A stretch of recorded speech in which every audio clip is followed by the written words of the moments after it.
Everything is fucked. I'm done. That is how I felt. And I know that is how a lot of men feel after being completely fucking annihilated by someone they loved and believed was supposed to love them back. Your confidence is shot.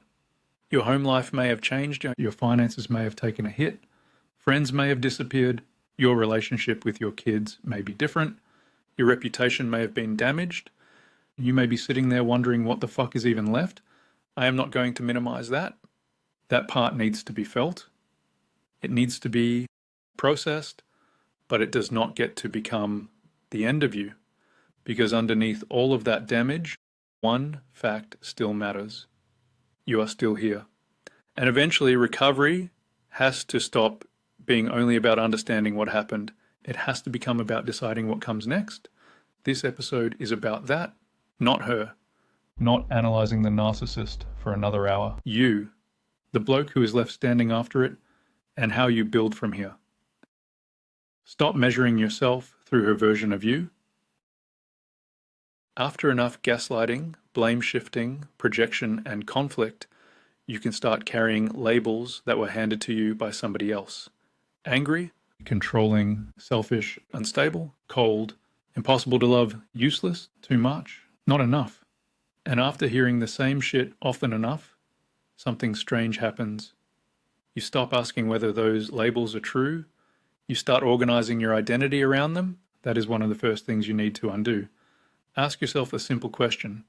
Who was I before somebody else started writing my character for me? Not who she said you were, not who you became while constantly defending yourself. Who were you before all of that? What did you value? What were you good at?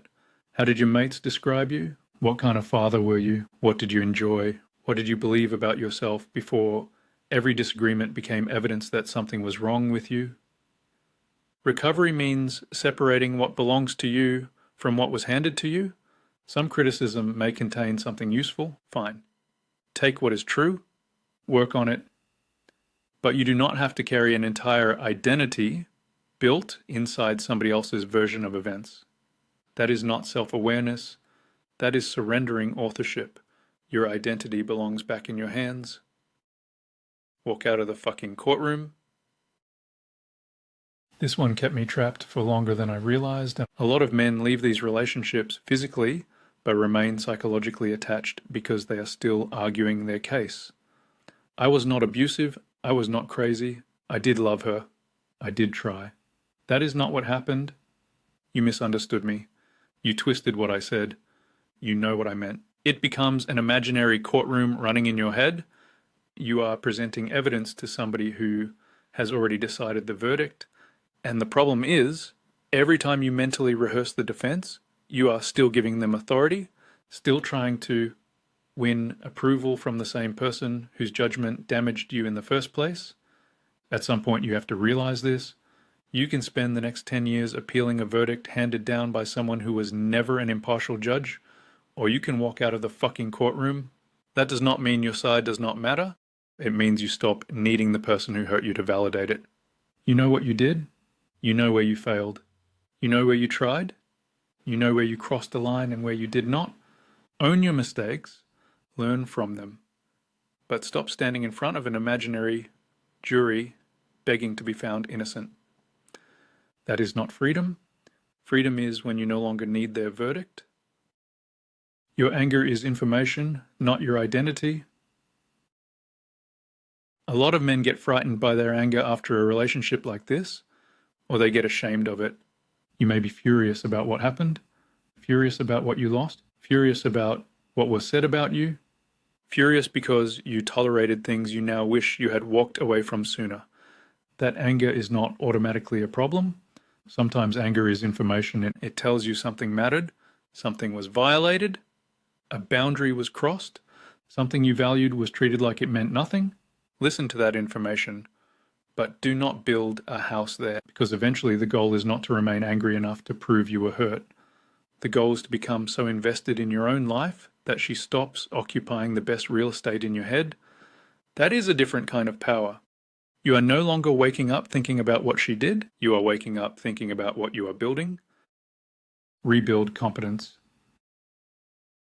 Men often recover through action as well as reflection.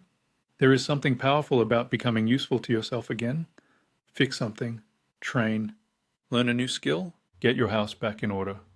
Sort your finances out one decision at a time.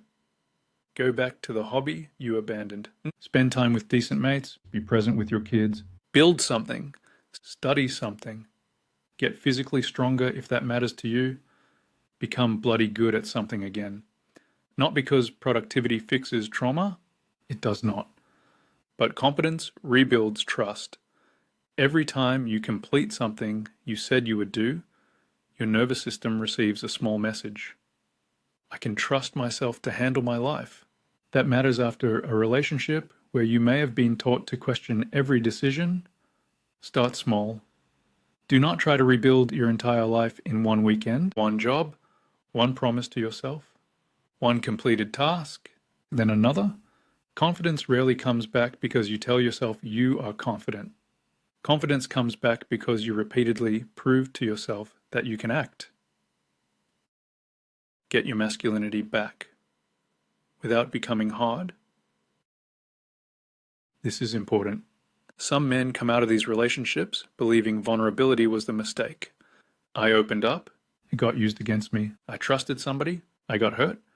So the conclusion becomes, never trust again, never show weakness, never let anybody close. That may protect you from being hurt in one way, but it can also make sure the person who hurt you changes every relationship that comes after them. That is not freedom either. Strength after abuse is not becoming emotionally dead. It is being able to remain open without abandoning your boundaries. You can be compassionate and still say no. You can love somebody and still walk away from disrespect. You can be vulnerable without handing somebody unlimited access to your life. You can be a strong man without becoming a hard man. There is a difference. Real strength is not the absence of feeling. It is knowing what you feel without letting somebody else use it to steer you. Stop confusing being needed with being loved. This one catches a lot of men. We are often taught that our value is in what we provide. Fix it, protect them, pay for it, carry it, solve it, stay strong, do not quit.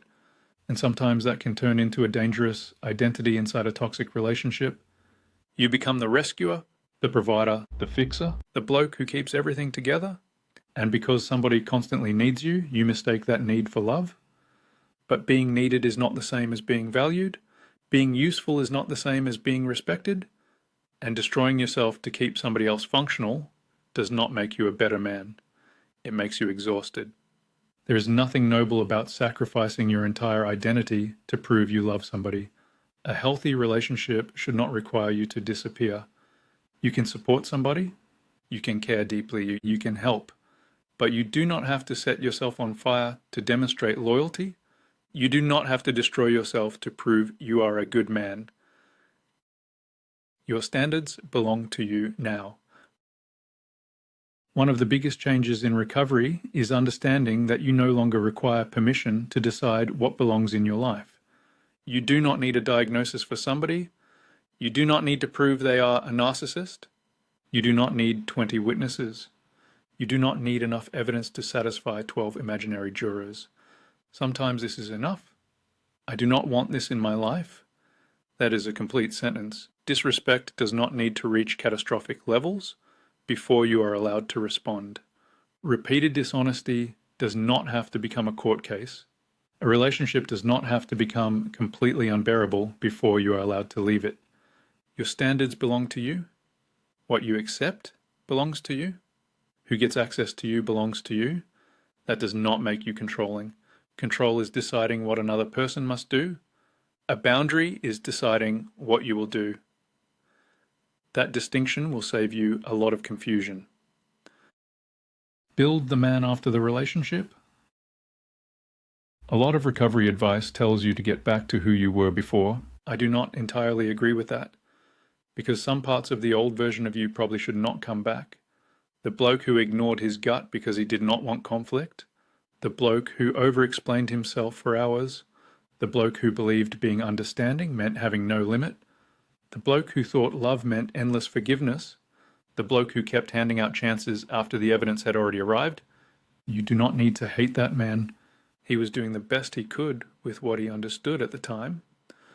But you do not need to rebuild him exactly as he was either. Think about it like an engine failure. Like if something catastrophic happens, you do not throw all the same damaged components back inside, bolt it together, and hope for a better result.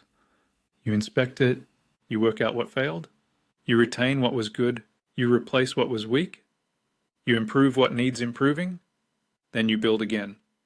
You are not rebuilding the old engine exactly as it was. You are building something stronger with what you learned from the failure. And that is where the whole story changes. Because at the beginning of this, you may have thought recovery meant getting back what you lost. Eventually you realize recovery can also mean building something you never had before.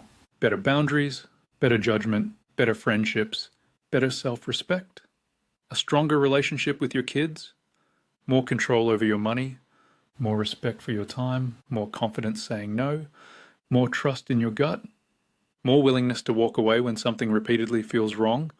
That is not being damaged. That is becoming informed. The meeting changes. There is a moment in recovery where you eventually see the person again or hear their name or somebody tells you what they are doing. And something has changed. Not them, you.